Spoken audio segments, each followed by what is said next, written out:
Vanessa décide de réagir. Pour commencer, elle crée le comité de soutien pour le retour de Michael. Chaque semaine et depuis 2 ans, 30 personnes se réunissent au sein de la paroisse de Villemomble pour l'aider dans la recherche de son enfant. Bien, le but de cette association est d'aider Madame Vanessa Regino, effectivement, d'un point de vue moral et puis d'un point de vue financier, parce qu'il faut savoir que des recherches comme celles qu'elle a entreprises coûtent entre 50 et 70 000 francs par an. Avis de recherche, pétition, site internet, grâce aux braderies et aux concerts qu'elle organise, l'association finance tout. Sans elle, Vanessa ne pourrait pas payer ses déplacements au Chili, seul espoir pour elle de faire valoir ses droits dans un pays où la soustraction d'enfants par un des parents n'est pas un délit, ce que nous confirme Maître Martins.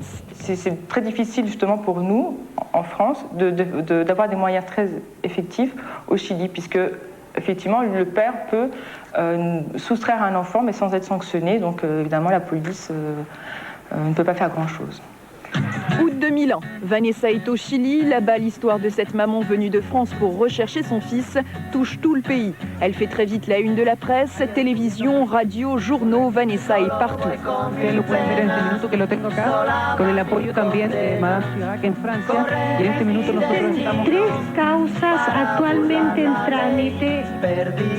Cette médiatisation permet à Interpol d'obtenir des témoignages, mais les nouvelles seraient inquiétantes.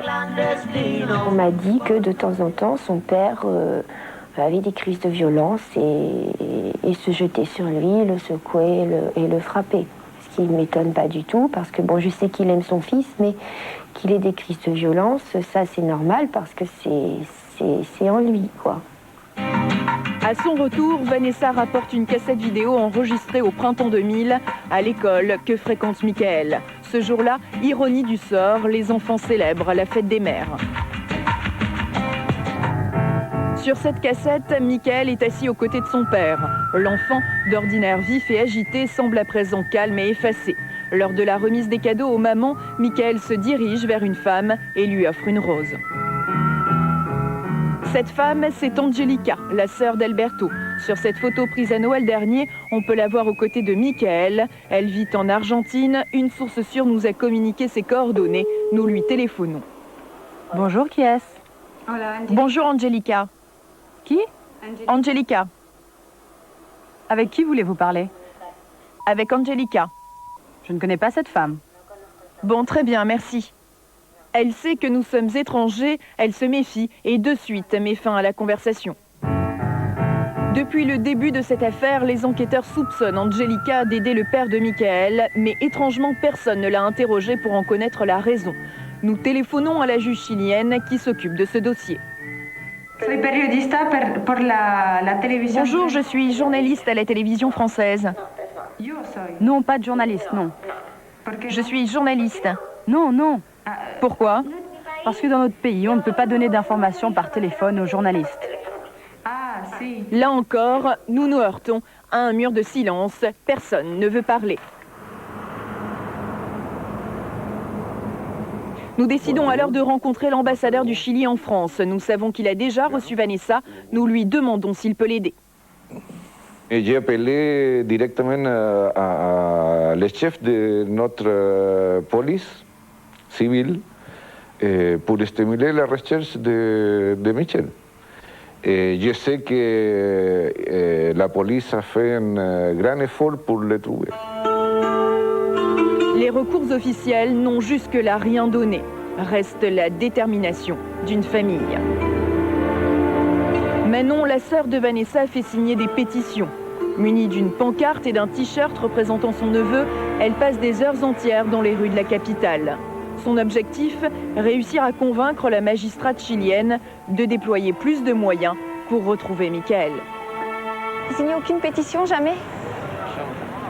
C'est pour demander au juge plus de moyens. Une signature pour aider Michael à retrouver sa maman. Il est retenu au Chili par son père depuis 2 ans. Il est au Chili, il y a plus de 2 ans, on n'a aucune nouvelle, la police n'arrive pas à le retrouver. Mon obsession, c'est comment parler de Michael. Et après, je me sens presque sale parce que je me dis, j'ai raconté ma vie à des gens que je ne connais pas, mais je me dis que sur 100 personnes à qui je vais parler de Michael, il y en a peut-être une qui va pouvoir nous aider. Donc je le fais. Je mets le t-shirt, la pancarte, n'importe quoi et je pars. j'ai plus tellement la force de faire autre chose. Ma vie, elle est entre parenthèses. Parce qu'il me manque quelque chose, il me manque quelque chose à ma sœur et on verra quand Michael sera là, si on a la force tous de repartir, de faire quelque chose de notre vie. Depuis la disparition de Michael, l'appartement de Manon est devenu un temple dédié à la mémoire de son neveu.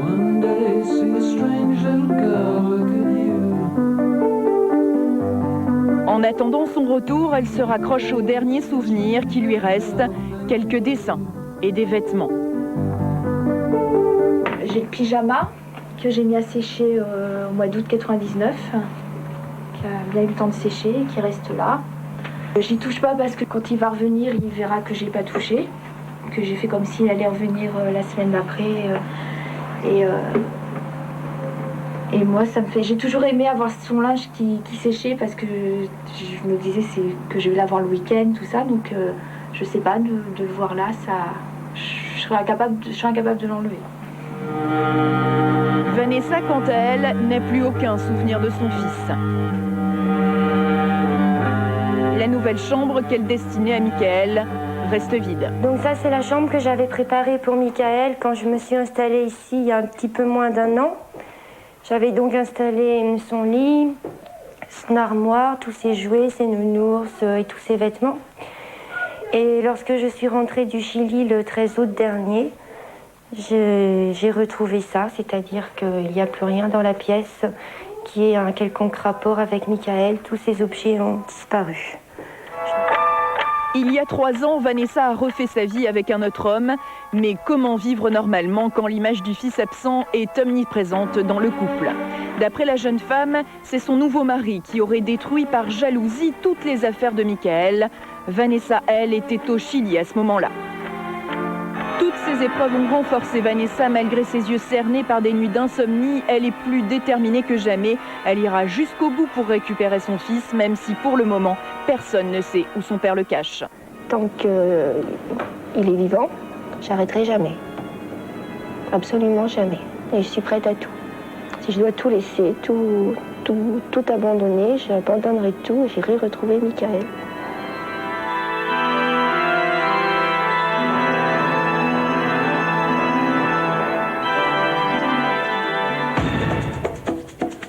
Le reportage est signé Sabrina Bellawel. Vanessa et Manon, merci d'être avec nous sur ce plateau, en ces moments difficiles. La question que j'avais envie de vous poser tout de suite, Vanessa, c'est, vous dites dans le reportage qu'un jour, le père de l'enfant a dit, tu verras, en vous parlant, un jour j'amènerai ce gosse au Chili. Ça ne vous a pas mis la puce à l'oreille? Oui, bien sûr que si, mais on n'a aucun pouvoir quand on a ce genre de menace, bien sûr, pas écrite et sans témoin. À chaque fois que je le disais au juge ou à la police, on me disait est-ce qu'il y a des témoins, est-ce qu'il a fait une menace écrite? Et comme c'était bien sûr des menaces orales, donc on m'a jamais cru. Est-ce que du temps où vous viviez en couple, où le petit était là, il était violent avec lui? Avec Michael, il n'était pas violent. Ça, je dois dire que non. D'accord. Mais aujourd'hui, vous avez tout lieu de croire qu'il l'est peut-être... C'est pas peut-être, c'est sûr, parce que... Sur quoi vous basez-vous? J'étais au Chili il y a 3 mois et j'ai rencontré plusieurs personnes qui ont vu le père de Michael s'en prendre à Michael physiquement, le frapper, le jeter par terre, le secouer, parce que c'est un homme qui est traqué par la police, c'est un homme qui est de toute façon violent au fond de lui. Là, je pense que psychologiquement, il n'en peut plus. Il est forcément à bout. Et il s'en prend à Michael parce qu'il n'a que Michael devant lui. Comment vit au quotidien une femme qui vit un tel drame, une telle injustice? Comment vous faites pour tenir le coup, pour vous lever tous les matins, pour arriver à avancer? Je ne sais pas comment je fais. Je sais simplement pourquoi je le fais. Je le fais pour Michael, parce que Michael, quelque part, à l'autre bout du monde, il a besoin d'une maman forte et solide. Et j'y arrive aussi parce que je ne suis pas seule, et ça c'est très important. J'ai beaucoup de gens qui m'aident autour de moi. Justement, s'il n'y avait pas tous ces gens-là, vous pensez que vous tiendrez le coup? S'il n'y avait pas votre sœur déjà pour commencer, mais toute cette humanité qui est autour de vous, tous ces gens qui donnent de leur temps pour vous aider? Non, je crois vraiment que si j'étais seule, j'aurais complètement craqué. Là, je tiens aussi pour les autres. Manon, vous considérez ce petit garçon comme votre propre... Vous agissez comme si c'était votre fils, hein? Je n'agis pas comme si c'était mon fils, mais c'est une partie de moi, oui. Ouais. Une partie de moi. Est-ce que vous arrivez à ressentir vous-même ce que peut ressentir votre sœur? Non. Est-ce que vous arrivez à comprendre ce qu'elle ressent? Personne ne peut le comprendre. Non, je crois pas. Est-ce que vous pensez, toutes les deux, que c'est la belle-sœur, qu'elle a pris elle-même le rôle de la mère auprès de cet enfant, qu'elle lui fait croire, parce qu'il sait qu'il a une mère, mais qu'elle joue le rôle de la maman du petit? Pas vraiment, parce qu'elle vit en Argentine. Et tout le problème est là. C'est que si elle vivait au Chili, la police aurait le droit de l'interroger et de l'arrêter même. Mais elle agit par des moyens assez détournés, c'est-à-dire par des contacts téléphoniques, certainement par des courriers, par des colis envoyés, etc. Mais là, depuis plusieurs mois, apparemment, elle n'a pas vu Michael parce qu'elle a très peur de la police. Dans un précédent reportage et dans une histoire que l'on a traitée en début d'émission, on a vu qu'une petite fille ne voulait plus voir sa maman, parce qu'il est fort probable aussi qu'il doit dire des horreurs sur vous. Vous pouvez l'imaginer. Et vous avez peur de ça, de savoir que ce petit un jour puisse vous dire « Tu n'es pas ma mère, tu as vu le mal que tu m'as fait, papa m'a raconté ». Ma plus grande peur, c'est pas qu'on dise des horreurs sur moi, c'est qu'on lui dise que je l'ai abandonné et que je ne l'ai pas recherché. C'est ça ma plus grande peur. Est-ce que vous avez l'impression que dans ce pays, actuellement, on fait vraiment tout ce qu'il faut pour retrouver le petit? En France, non. C'est clair que non. Qu'est-ce qui n'est pas fait? Qu'est-ce qui devrait être fait? Il y a une chose très simple qui pourrait, à mon avis, être faite. Ce serait un petit coup de téléphone de notre président de la République, de M. Jacques Chirac, s'il pouvait appeler la police chilienne, s'il pouvait appeler le juge chilien. Mais l'ambassadeur, c'est l'ambassadeur, je crois qu'on a vu dans le reportage, lui, il dit que la police fait le maximum. Oui, la police fait le maximum, c'est vrai, je rends un grand hommage à Interpol. Qu'est-ce qu'ils pourraient faire de plus alors Mais ils n'ont pas assez de moyens. Et c'est le juge au Chili qui doit donner les moyens à la police. Et le juge ne donnera pas de moyens tant que des grandes personnalités politiques françaises n'auront pas fait pression dessus. Hervé Pouchol, bonsoir. Bonsoir, Julien. Justement, vous l'avez eu au téléphone, pas plus tard qu'il y a quelques heures, je crois. Oui, cet après-midi, l'ambassadeur du Chili en France, il n'y a pas de nouveau. J'ai eu également un collaborateur de Jacques Chirac cet après-midi. Le président est au courant. Ils nous tiendront bien entendu au courant très très régulièrement.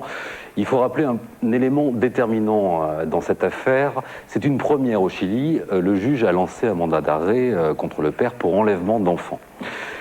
Ça fait donc jurisprudence. Auparavant, au Chili, la non-présentation d'un enfant n'était pas un délit. Ça, c'est très très important. Alors, pour qu'on ait une chance de retrouver rapidement Michael, il faut en parler. C'est ce que nous faisons actuellement. Je crois que les médias chiliens en parlent également.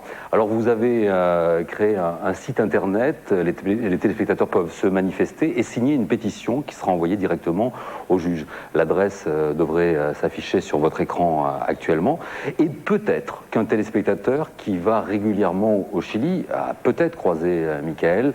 Et là, encore une fois, ça serait peut-être bien soit il nous contacte par le biais de TF1.fr, soit il vous contacte directement par le biais de ce site. Alors, nous sommes en contact permanent avec les autorités chiliennes, avec l'Élysée, et on espère qu'avec la médiatisation de cette affaire, on retrouvera très très rapidement Michael. En tout cas. Vous qui connaissez mieux que quiconque ce petit garçon, vous imaginez qu'il réagit comment à cette situation?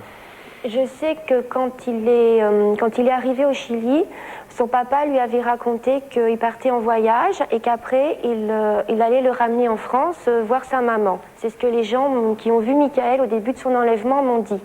Maintenant, ça fait 2 ans et 3 mois. Michael, il grandit, il a eu 7 ans. Je pense qu'il n'est pas dupe. Je crois qu'il a compris qu'il avait été enlevé. Et surtout, Michael, il n'a pas une vie normale de petit garçon de 7 ans. Il ne peut pas aller à l'école, il est caché, il n'a pas d'amis, il est séquestré. Vous êtes toujours persuadé qu'il est au Chili, hein? Non, on ne peut pas être complètement persuadé qu'il soit au Chili.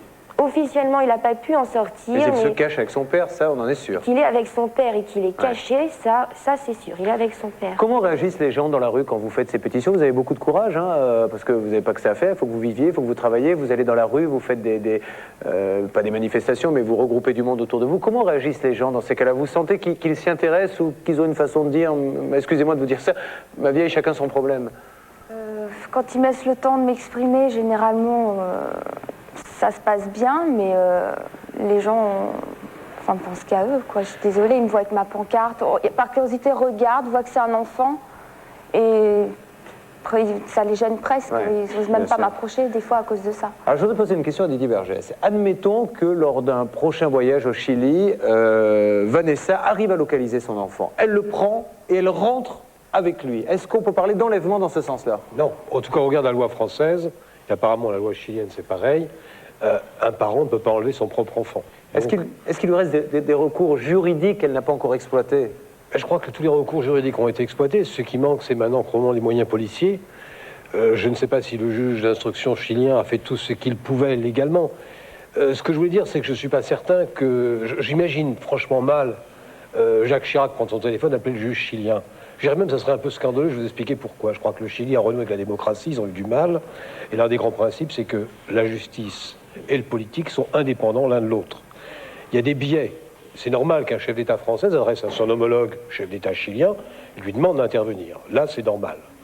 Qu'ensuite, ça descend de la hiérarchie de l'État chilien jusqu'au procureur, de celui qui tient le rôle du procureur de la République au Chili, et c'est lui qui est l'interlocuteur du juge d'instruction en disant, écoutez, monsieur le juge, vous avez une armada de possibilités devant vous, utilisez-les.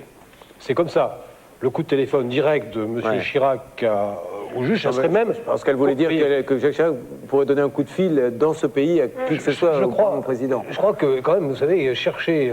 en France, on a des cas comme ça de disparition, de pères qui sont partis avec des enfants. On les cherche, mais c'est pas évident. Dernière question, Didier. Est-ce que dans un couple où les deux parents ont deux nationalités différentes, il faut l'accord des deux parents pour que l'enfant ait la double nationalité? C'est pas une question d'accord des parents, c'est un problème de loi respective des deux nationalités. C'est-à-dire que la France a une certaine position sur la double nationalité, d'autres États n'acceptent pas la double nationalité. Donc c'est vraiment au cas par cas, en fonction des États. Camille, sur tf1.fr, je suppose qu'on a beaucoup de messages de soutien pour cette histoire, mais également, je crois que les gens ont aimé l'heureux dénouement et le travail de Nicolas. Je voudrais effectivement revenir sur l'histoire de Bien-Aimé qui vit donc à des milliers de kilomètres de sa fille Cathy. Alors les gens, évidemment, sont très heureux du dénouement, d'autant que beaucoup de messages de gens ont réagi, des gens dans la même situation et aussi des associations d'aide aux populations migrantes dont le travail est d'essayer de regrouper des familles tous les jours et ils n'y arrivent pas. Et tous ces gens nous prédisaient beaucoup d'attentes. Certains ont attendu 10 ans un regroupement familial. Donc là, on est très heureux d'avoir pu les aider. Pour ce qui est de l'enlèvement de Michael, effectivement, nous attendons des témoignages sur tf1.fr. Si les gens ont des indices, qu'ils nous contactent tout de suite. On peut peut-être aussi redonner... Elle va réapparaître une nouvelle fois sur l'écran. N'hésitez pas, envoyez, vous serez d'accord, des milliers de mails à cette dame pour la soutenir, pour qu'elle puisse montrer à toutes les personnes compétentes ô combien tout le monde se mobilise pour elle. Voilà l'email, michael.org, voilà l'adresse.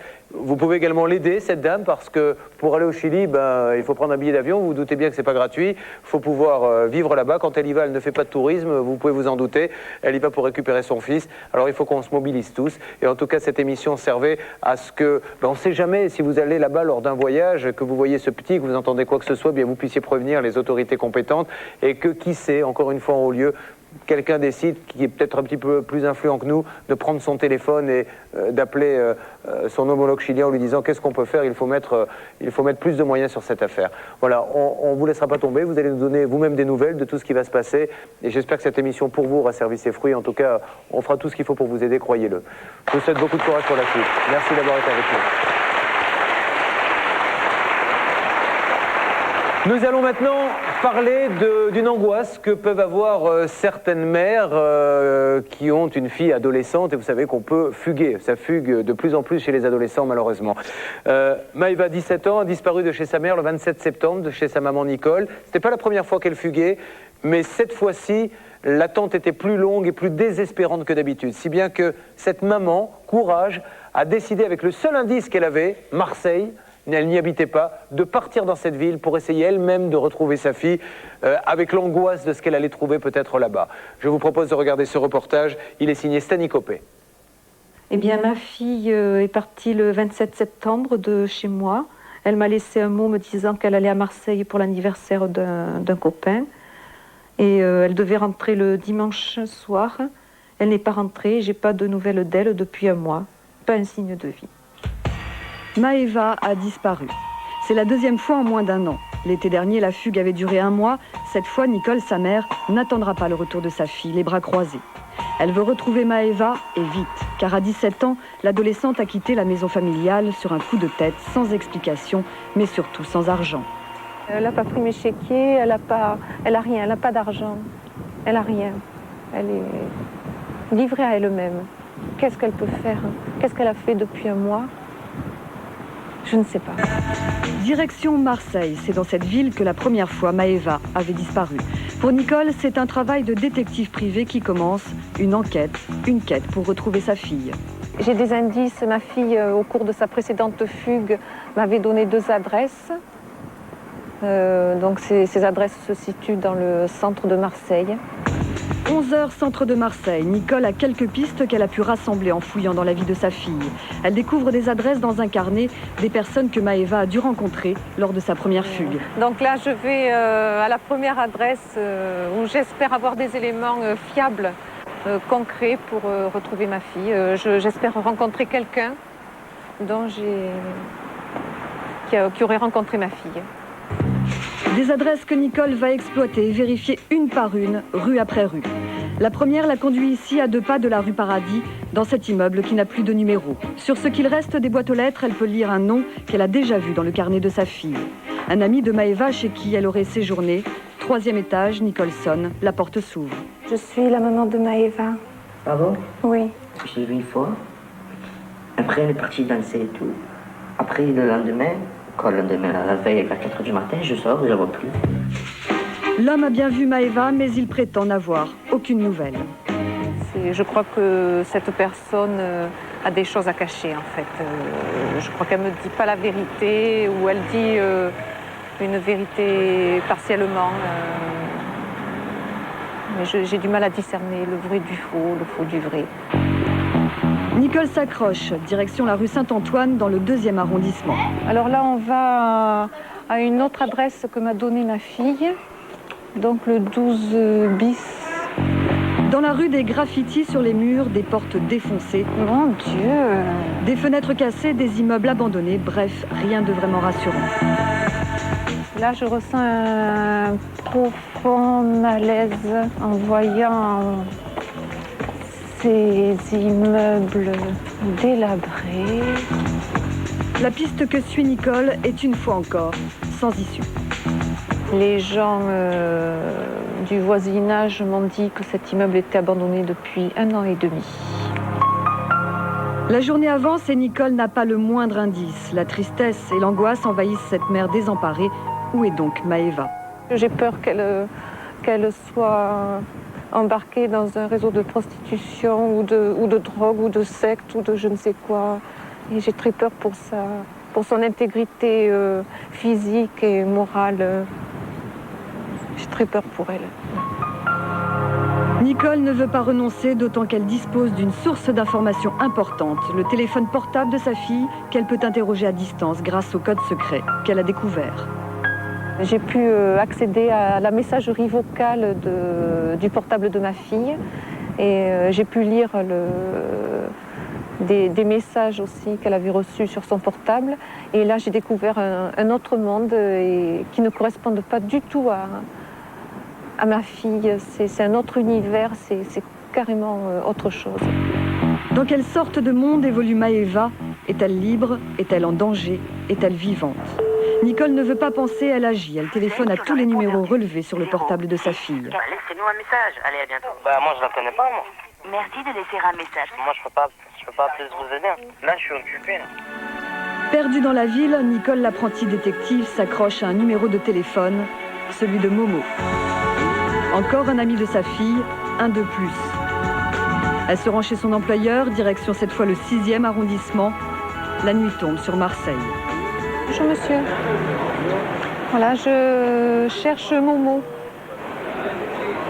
Momo, un nom qui ne dit rien à cet homme, mais Nicole lui tend la liste des numéros de téléphone qu'elle a récoltés. Il reconnaît le sien et s'étonne. Bon, enfin, j'ai trouvé mon numéro de téléphone. Oui. Là, je suis inquiet un peu. C'est bizarre. C'est que quelqu'un l'a donné. Il reste une dernière piste à Nicole. Elle a rendez-vous dans une rue anonyme et sombre. Elle a peur, mais elle n'hésite pas un seul instant, prête à tout pour retrouver sa fille. Je suis la maman de Maëva. Qui c'est Maëva? Vous l'avez connue. C'est une jeune fille que vous avez connue cet été. C'est toujours la même histoire, là. On ne connaît pas ma fille, les gens veulent se protéger, plus ou moins. On dit un peu, puis on se rétracte. Encore une piste qui ne donne rien, une de plus. Nicole est fatiguée, elle cherche un hôtel, elle recommencera demain. Ma fille, je la vois partout, je crois la reconnaître à chaque fois que je vois une jeune fille avec des cheveux longs, pouvant lui ressembler, je la vois partout. Et je la trouve pas. Je la trouve pas. Je sais pas où elle est. Maëva, tu sais, je t'aime beaucoup, tu le sais bien, je le sais, je te le redis. Je t'aime beaucoup, mais vraiment, il faut que tu me donnes de tes nouvelles. Je veux juste un coup de téléphone, que tu me dises que tu vas bien. Ça me suffirait, tu sais. Bonsoir Nicole. Bonsoir. Quand vous revoyez ces images, vous vous dites qu'il fallait déjà beaucoup de courage. Moi, je vous admire de partir toute seule comme ça dans cette ville. Mais finalement, la notion de courage ne veut plus rien dire quand on recherche sa fille. Non, c'est pas du tout du courage. Votre fille avait déjà fugué. Oui. Est-ce que vous ne pouviez pas vous douter qu'elle allait recommencer, mais est-ce qu'on peut l'en empêcher vraiment? Voilà, je me doutais qu'elle repartirait, mais je ne pouvais pas l'empêcher de toute manière. Et les premières fois où elle est partie, quelle explication avait-elle donnée, si elle en a donné? Non, on n'a pas eu vraiment d'explication. C'est très difficile, c'est encore plus difficile de revenir. Quand les enfants reviennent, on ne peut pas parler. Alors, avec tout ce qu'on entend à la radio, tout ce qu'on voit à la télé, y compris dans des émissions comme celle-ci, quand votre enfant s'en va à Marseille, vous devez avoir les pires pensées, non? Les pires. Vous avez tout imaginé? Oui. C'était une torture permanente de chaque instant. Et à chaque fois que le téléphone sonne, je suppose qu'on s'attend à une nouvelle catastrophique en plus. Bien sûr, oui. Combien de temps ce départ à Marseille, là, il date de quand? Elle est partie le 27 septembre. Est-ce que vous aviez l'impression là-bas, c'est ce qui en est ressorti, moi, en le regardant, ce reportage, que quelque part, personne ne voulait vous donner de renseignements et que peut-être certains en avaient, mais ils ne voulaient pas vous en donner? Oui, j'ai senti ça très nettement, que c'était la loi du silence, qu'il y avait des flottements, on savait un peu, mais on ne disait pas. Mais alors, ça doit être encore pire, parce que si on s'imagine des choses terribles, si en plus les gens semblent avoir la langue de bois, vous deviez vraiment être dans un état catastrophique. Oui. Est-ce que vous vous sentez une responsabilité quelconque dans les différentes fugues de votre fille? Oui. À quel niveau? Je dois dire que oui, parce que quand quelqu'un part, même si ce quelqu'un est notre enfant, c'est qu'il y a un problème. Et je crois que la séparation, son père et moi, nous sommes séparés, et je crois que ça s'est mal passé. Et nous, les parents, nous sommes, je crois, partiellement responsables de ça. Alors, il faut quand même qu'on dise quelque chose à nos téléspectateurs. C'est que quand nous avons fait ce reportage, Maëva avait disparu, mais qu'entre-temps, Maëva est rentrée spontanément. Et elle est avec nous ce soir. Je vous demande d'accueillir Maëva. Bonsoir Maëva. Bonsoir. Installez-vous, je vous en prie. Maëva, bonsoir. Est-ce que vous avez regardé le reportage? Vous avez vu un petit peu? Oui, un petit peu. Alors, qu'est-ce que vous avez envie de dire à votre mère, là, aujourd'hui? Vous avez vu qu'elle était à Marseille, toute seule, qu'elle s'est retrouvée dans des quartiers où... Déjà, j'étais très étonnée de voir tout ce qu'elle avait fait. Je l'ai suivie il n'y a pas très longtemps et ça m'a vraiment surpris, quoi. Maëva, quand on s'en va comme ça, est-ce qu'on est pris dans une spirale qui fait qu'on ne pense plus à rien, même plus à sa famille, ou est-ce qu'on se dit à un moment ou à un autre, au moment de se coucher, ou quand vous voulez dans la journée, quelque part, il y a ma mère qui doit être désespérée? Non, quand je suis partie, j'avais vraiment ma famille tout le temps à l'esprit, mais c'est très dur de revenir en arrière une fois que le pas est fait. Mais Maëva, quelles que soient les raisons qui vous ont poussé à partir, qu'est-ce qui fait, et c'est pas un reproche que je vous fais, c'est une question pour essayer de comprendre, qu'est-ce qui fait qu'on n'arrive pas à prendre le téléphone au moins une fois pour dire « Maman, je suis partie, je ne peux pas te dire pourquoi, mais tout va bien, je suis en vie ». Mais parce que on sait qu'on est en tort, plus ou moins, et la peur des reproches, la honte, puis peut-être des restes de colère, ce genre de choses, quoi. Vous en parlez ou vous n'en parlez pas sur les motivations qui vous ont fait partir? Non, on n'arrive pas très bien à en parler, quoi. Aujourd'hui encore, madame, vous n'avez pas pu ouvrir... Non. Je crois qu'il faut du temps, justement. Ouais.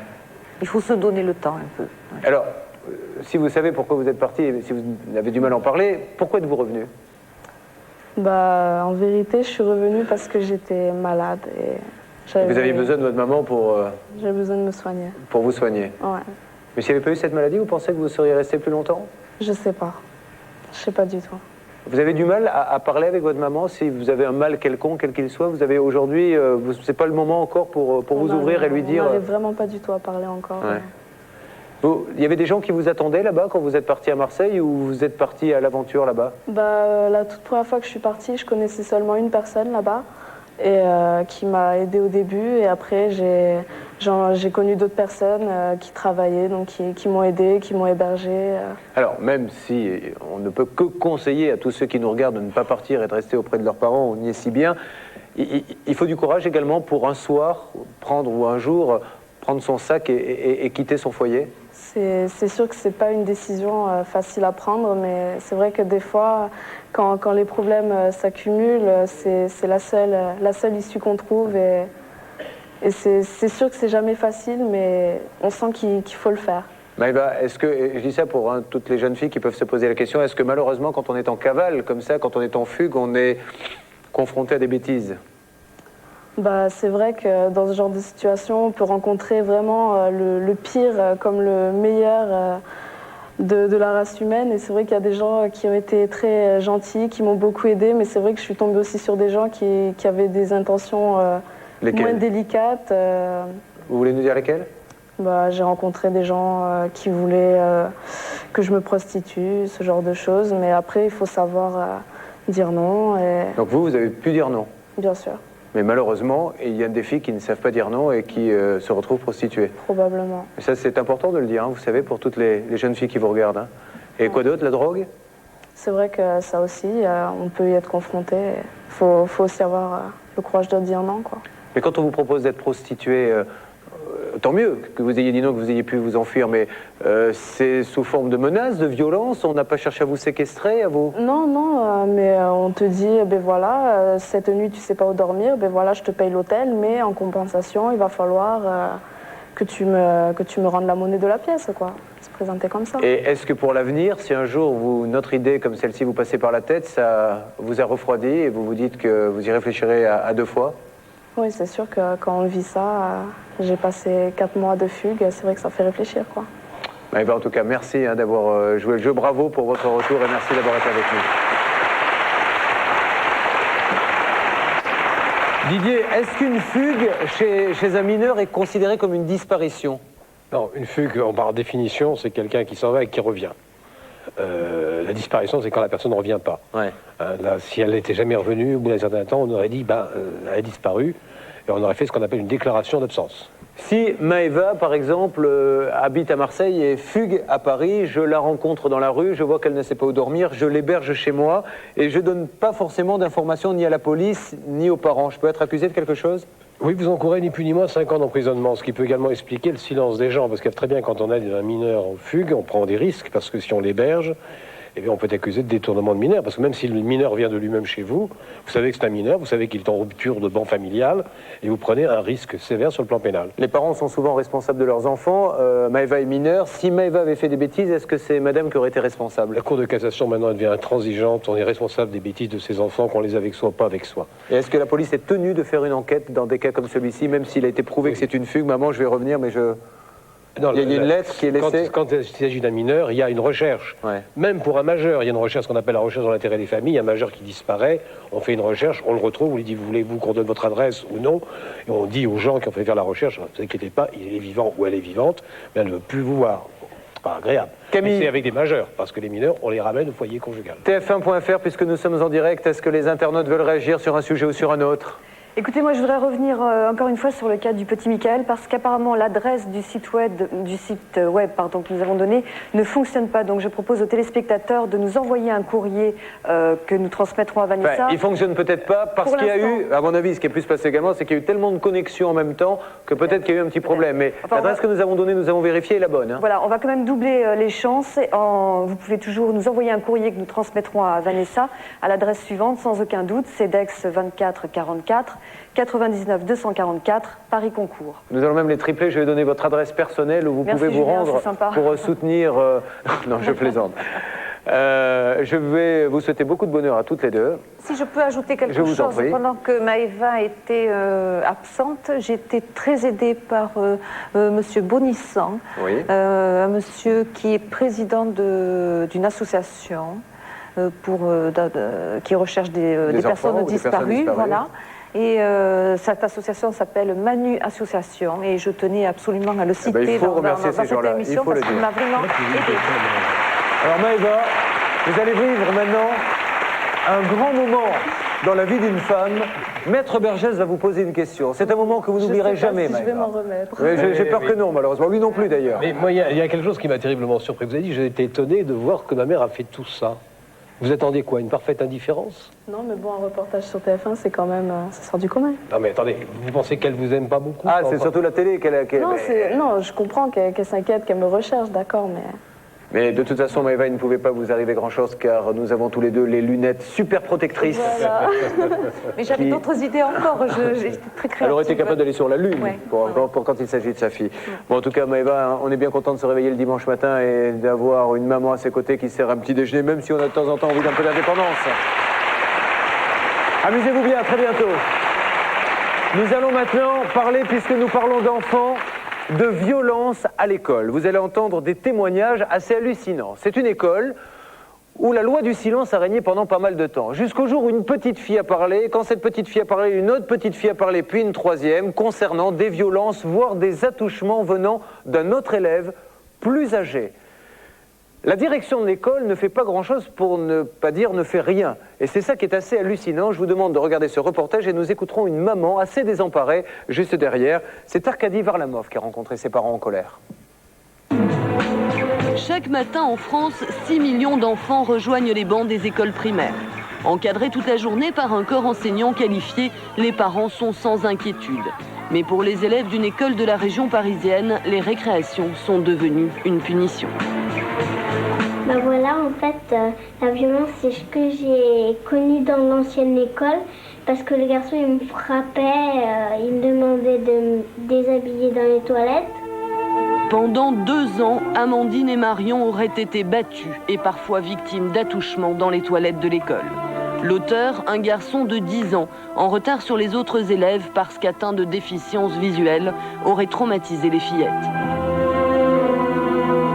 À la rentrée scolaire cette année, Marion était dans un tel état de panique parce qu'elle devait aller à l'école que je me suis dit, il se passe quelque chose. Surtout quand, au bout de 2 jours, elle me dit, je préférerais passer sous les roues d'une voiture que d'aller à l'école. La mère de Marion ne s'est jamais doutée du calvaire enduré par sa fille. À la maison, Marion est épanouie, mais pendant les récréations, le petit garçon l'aurait frappée régulièrement. Heureusement, une autre fillette voit tout et témoigne pour alerter les parents. Je lui ai dit, Marion, il faut maintenant que tu parles parce que c'est évident, tu as une petite amie qui a témoigné. Et là, ça a été la terreur. Elle a dit, c'est pas moi qui parlais, c'est pas moi qui parlais. Durant 2 ans, personne n'aurait remarqué ni les coups, ni le balai incessant de certains élèves aux toilettes. Aujourd'hui, grâce au témoignage de Marion, d'autres victimes ont parlé. J'ai questionné ma fille à ce sujet pour savoir si elle était au courant de quelque chose. Et on a appris qu'en fait, elle aussi subissait des choses pas très normales. Alors qu'elle est dans une école, on est censé penser que nos enfants sont en sécurité dans les écoles, et ce n'était pas du tout le cas. J'ai demandé une réunion au directeur de l'école en présence de tous les parents concernés, et il me l'a refusé. Des coups, des attouchements, les parents inquiets veulent comprendre. Ce papa d'une fillette a lui aussi essayé d'en savoir plus. J'ai demandé des explications au directeur qui m'a envoyé un petit peu sur les roses. Il m'a écrit un courrier vraiment tout à fait surréaliste. Alors, il n'est pas dans mes habitudes d'éconduire des parents qui souhaitent me parler. Cependant, j'estime que la coupe est pleine. Le dialogue est apparemment impossible. À bout, les parents d'Amandine et de Marion portent plainte au commissariat contre le petit garçon et l'école. Marion a dessiné son traumatisme. Elle est toute petite, à côté du garçon qui la dépasse d'une taille et qui lui fait peur. Voilà le dessin que Marion a fait à la police quand elle a voulu se représenter, ainsi que le garçon qui l'a terrorisé. Donc ça, c'est tout à fait parlant. Il y a le dessin, bien sûr, mais il y a surtout les certificats médicaux qui s'accumulent et qui attestent des violences subies par la fillette. Malgré ça, la direction de l'école nie le problème et relativise tout à fait. Alors que faut-il de plus ? Si Marion avait eu un hématome sur le côté, elle serait peut-être morte dans la nuit. Ça aurait peut-être été plus parlant, mais heureusement, ça n'est pas arrivé. Nous nous sommes rendus dans l'école en caméra cachée pour essayer de comprendre. Pourquoi les parents ne sont-ils pas entendus? Pourquoi l'école ne sanctionne-t-elle pas les agissements de cet enfant? L'école cherche-t-elle à protéger cet élève à la scolarité difficile? Non, je n'explique rien du tout, je n'explique rien du tout. Vous avez rendez-vous avec le commissariat? Je ne réponds pas à des questions ni de la presse, ni de la télé. Voilà. Et ce choix-là, c'est pourquoi un petit garçon qui a priori pose problème n'est pas puni, n'est pas exclu. Bon, je ne réponds pas, s'il vous plaît. Le directeur refuse de nous répondre. Il nous renvoie vers l'inspectrice d'académie qui se trouvait dans l'école ce jour-là. C'est embêtant, oui, je suis d'accord avec vous. C'est embêtant. Bah, c'est quand même un peu délicat. Oui, délicat, embêtant. Et... Non, pas embêtant. Moi, j'ai rien à cacher. Je pense que l'école a rien à cacher non plus. Vous êtes quand même consciente qu'il y a un petit problème, a priori. Oui, il y a un problème qui est créé par des parents. Ce qui m'étonne, c'est que vous êtes au courant de choses que nous, on n'a pas. Bah oui, ça c'est étonnant. Bah oui, ça c'est super étonnant. Parce que je ne connais pas la question. Pour l'école, ce sont les parents qui manipulent les enfants malgré les témoignages entendus par la police. Plus surprenant encore, la mère du petit garçon mis en cause n'ignore rien de la violence de son fils. Le directeur vous a toujours dit qu'il y avait des problèmes, et y compris des problèmes dans les toilettes? Oui, tout à fait. D'accord. Et vous êtes au courant qu'il y a des plaintes contre votre enfant et contre le corps enseignant? Oui, je ne sais pas. Enseignant, je ne sais pas. Mais je sais que la dame porte plainte contre le collège. Dans le règlement intérieur de l'école, il est stipulé que tout enfant violent risque une sanction. Dans ce cas précis, il n'est pas appliqué. Selon les dires de l'école, des dirigeants de l'école, on ne peut pas changer cet enfant d'école. C'est ce que nous voulons vérifier en contactant le rectorat. Malgré nos rendez-vous téléphoniques, personne ne nous a répondu. C'est inadmissible de penser que ma petite fille, entre 6 ans et 8 ans, a été violentée au sein d'une école et que personne ne s'en soit préoccupé. Pour que tout s'arrête, parce qu'on n'était pas sûr que ça s'arrêterait même avec les faits connus par le directeur et les enseignants, on a pris la décision de changer notre fille d'école. Aujourd'hui, les deux petites filles ont changé d'école, mais l'affaire, quant à elle, n'est pas réglée. D'autres enfants pourraient encore souffrir. Une petite fille va arriver dans cette école innocente l'année prochaine, avec des parents confiants dans le corps enseignant. Et qu'est-ce qui va se passer? On attend quoi? On attend qu'il y ait un accident grave? Merci madame d'être avec nous. Je précise tout de suite au ministère de l'Éducation, si quelqu'un nous regarde, que nous n'affirmons rien, mais vous pouvez nous demander, au ministère de l'Éducation, où se trouve cette école. Nous nous ferons un plaisir de vous donner l'adresse afin que vous puissiez mener une enquête, puisque visiblement ni le rectorat ni l'école ne veut nous répondre. Peut-être que vous, ministère de l'Éducation, pourrez-vous faire la lumière là-dessus, mais faites vite, parce que si jamais tout ce qui a été dit dans ce reportage est vrai, ça commence à faire 2 ans maintenant que des enfants sont violentés. À quel point, madame, votre fille était-elle terrorisée quand elle a commencé à parler de tout ça?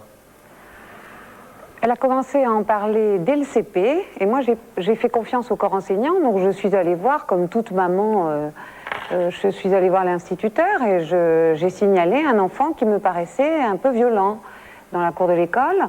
Et en fait, j'ai vraiment fait confiance et on m'a dit qu'il n'y avait plus aucun problème. Marion, au fur et à mesure, s'est rendu compte que nous faisions trop confiance au corps enseignant. Elle avait peur dans l'école. Je lui disais, si tu as des problèmes, il te suffit d'aller demander protection aux surveillants, que ce soit au moment de la cantine ou durant les récréations. Et en fait, il n'y avait pas de surveillance. Comment jugez-vous l'attitude du directeur? Je pense qu'il préfère se couvrir plutôt que de prendre des responsabilités, les responsabilités qui lui incombent. Est-ce que votre fille est toujours traumatisée aujourd'hui, madame? Ou ça va mieux? Ah, elle est resplendissante. Ça n'a rien à voir, elle est contente d'aller à l'école, elle est heureuse d'aller à l'école, elle a retrouvé le sommeil. Parce que là, d'après ce qu'on voit dans le reportage, à l'école on dit que c'est vous qui inventez tout. Mais alors quel est l'intérêt de parents, c'est ça que j'arrive pas à comprendre, d'inventer des histoires pareilles si elles ne sont pas vraies? Alors ça n'a aucun intérêt. Alors aucun intérêt, et moi je ne comprends... Vous avez autre chose à faire, je suppose. Exactement. Je ne vois aucun intérêt à nier les faits, d'autant plus qu'il y a des certificats médicaux, d'autant plus que j'ai beaucoup de témoignages, parce que quand le sujet... Enfin, quand j'ai obtenu la preuve, puisque l'enfant a parlé, enfin, et avec difficulté, j'ai dit aux autres parents d'interroger leurs enfants, qui pensaient que cet enfant violent allait être séparé de l'école. Ouais. Donc les enfants ont parlé. Et j'ai beaucoup de témoignages de parents sur la violence de cet enfant. Donc je ne vois pas Par pourquoi. contre, on n'a pas détaillé dans ce reportage jusqu'où était la violence, jusqu'où étaient les attouchements. Ça a été très loin. C'est de la violence vraiment violente, c'est-à-dire des... Marion, elle a été frappée. Je pense qu'il y avait plus une emprise... morale. Oui, psychologique. En CP, il a dû y avoir une certaine violence. Ensuite, c'est un enfant qui impressionne beaucoup les autres enfants parce qu'il est plus grand. Il y a quand même 2 ans de différence. Et puis, en fait, les coups, ça a été cette année, dès la rentrée scolaire, parce que moi, j'avais compris qu'il se passait quelque chose. J'arrivais pas à faire parler ma petite fille, et je lui avais dit, il faut savoir dire non, même quand on a peur. Et je lui avais enseigné les droits de l'enfant. Didier, 2 plaintes ont été déposées à la police, 10 enfants ont été entendus. Est-il normal que rien ne bouge? Non, c'est pas normal, parce qu'en principe, les services de police ont donc fait une enquête préliminaire à la réception d'une plainte. Je pense que le procureur de la République, normalement, a dû être avisé. Oui. Donc la plainte, lorsqu'elle est terminée, elle aura été instruite, elle retourne au parquet. Et au vu de cela, le parquet aurait dû certainement saisir un juge pour enfants, puisque vu l'âge du garçon, c'est clair qu'il n'est pas pénalement... il ne peut pas être sanctionné. Par contre, des mesures d'assistance éducative peuvent être ordonnées par le juge pour enfants, et notamment, éventuellement, envisager un traitement de type entretien psychologique pour voir un peu où est le problème. Quels sont les droits des parents face à l'école, qui fait la sourde oreille? Ils ont le droit, effectivement, il y a une responsabilité administrative qui est évidente, puisque, sans être une obligation de résultat, il y a un certain nombre de précautions à prendre pour protéger les enfants. Ils en ont quand même la charge, ils doivent veiller à leur sécurité. Là, il y a une défaillance. Certains disaient qu'il fallait dégraisser le mammouth, là j'ai l'impression que c'est plutôt le secouer. Hein. Oui. Est-ce qu'il y a des réactions, Camille, sur TF1.fr? C'est encore peut-être un petit peu tôt concernant... Oui. Donc si vous voulez vous-même réagir, si vous-même vous avez vu des choses pareilles, vous n'hésitez pas à nous les faire partager. Aujourd'hui, madame, qu'allez-vous faire? Que comptez-vous faire? Porter plainte? Vous grouper? Vous battre? Alors, écoutez, moi, je suis sur ce plateau tout simplement parce que je voudrais dénoncer ce qui est scandaleux, c'est-à-dire la loi du silence qu'on a trouvée en face de nous. Hein. Il semblerait que ce soit un état d'esprit de l'éducation nationale. Voilà. Je ne vois aucun intérêt, parce que cet enfant, à la limite, c'est un enfant qu'il faut comprendre, qu'il faut mettre dans un... Qu'il faut aider. Qu'il faut aider psychologiquement, sûrement, parce qu'on ne se conduit pas comme ça pour rien. Naturellement. Par contre, que les responsables d'établissement ne protègent pas les enfants qui sont à leur charge, je trouve ça absolument scandaleux. Et que les parents soient renvoyés, culpabilisés, discrédités, et même il y a de la diffamation, tout ça tout simplement parce qu'on a des enfants qui sont victimes, et les 2 victimes ont été obligées de changer d'école, et c'est l'enfant à problème qui reste au sein de cette école. Madame, comme il faut que nous concluions, je rappelle une nouvelle fois que si quelqu'un du ministère de l'Éducation veut savoir où ça se passe pour mener sa propre enquête, il y a quand même 10 enfants qui ont témoigné avoir vécu la violence et les attouchements, eh bien, il faut la faire, cette enquête, il ne faut pas attendre comme ça que ça se passe, parce que le jour où il y aura quelque chose de grave qui se passera, on ne pourra plus dire qu'on n'était pas au courant, on l'est. Madame, merci, on vous épaulera dans ce combat, et tenez-nous au courant en tout cas. Merci beaucoup. J'aimerais que l'on donne la parole 2 minutes à Loïc Skornek. Loïc Skornek, qui vous le savez, est un petit peu notre spécialiste harcèlement, parce que c'est malheureusement un sujet trop à la mode. Vous dirigez l'association Harcèlement Moral Stop. Nous avons reçu, à la place où était madame d'ailleurs, un homme qui, dans sa municipalité, puisqu'il était employé municipal, a dénoncé, croyant bien faire, un homme qu'il pensait être pédophile avec des enfants dans un stade. Et pour avoir fait cette bonne action et pour éviter à des enfants peut-être de passer entre les mains de ce pédophile, eh bien il a été mis en quarantaine, il a été harcelé. D'autre part, nous avions dans cette même émission pu découvrir que cet homme avait déjà été condamné pour pédophilie, pas notre témoin, hein, celui qui l'avait accusé, mais qu'il était toujours malgré tout au contact d'enfants. Où en sommes-nous dans ce dossier? Alors, d'abord, premièrement, grâce à l'émission, ça a fait bouger les choses.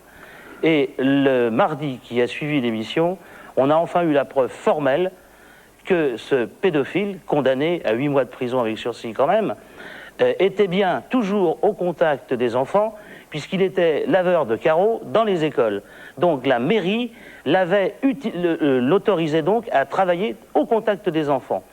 Il a fallu que le juge d'application des peines intervienne et demande que cet homme qui a été condamné soit retiré et affecté à un autre service. Ce qui est scandaleux aujourd'hui, il ne faut pas avoir peur de le dénoncer, c'est que Alain Aubert, qui était présent sur ce plateau, lui... Que l'on voit dans les écrans derrière nous. Lui Alain Aubert est toujours dans la même situation. Il n'a aucune assurance de conserver son logement, rappelez-vous. Il n'a eu aucune proposition en ce qui concerne une nouvelle affectation. Il est toujours dans la même situation. Je tiens également à préciser qu'Alain Aubert, que des salariés, des collègues d'Alain Aubert ont voulu faire un comité de soutien pour l'aider. Ils ont subi des pressions. On a interdit que les cassettes de Sans aucun doute soient diffusées à des collègues. Alors aujourd'hui, malgré l'heure tardive, je voudrais tout simplement dire aux responsables de cette mairie, qu'ils soient élus ou administrés ou fonctionnaires, qu'ils ne se trompent pas. Nous ne les lâcherons pas, nous continuerons à aider Alain Aubert et nous comptons, Julien, sur vous pour nous aider à le faire. Et vous serez toujours le bienvenu sur ce plateau tant que cette affaire ne sera pas résolue, monsieur. Merci. Merci Loïc. Cette émission est terminée. Merci à tous mes journalistes qui ont encore fait un boulot formidable pour aider tous ceux qui sont venus sur ce plateau. Merci à toutes les équipes techniques. Merci également à la production, à la réalisation, à Didier Bergès. Et rendez-vous la semaine prochaine. Si vous voulez témoigner parce que vous avez un problème de voisin, c'est une des émissions que nous préparons. Eh bien, vous pouvez le faire sur tf1.fr. L'adresse apparaît. Quel que soit votre problème à cette adresse, vous nous envoyez un courrier. Nous essaierons de vous aider dans Sans aucun doute. Passez un bon week-end. À la semaine prochaine. Au revoir.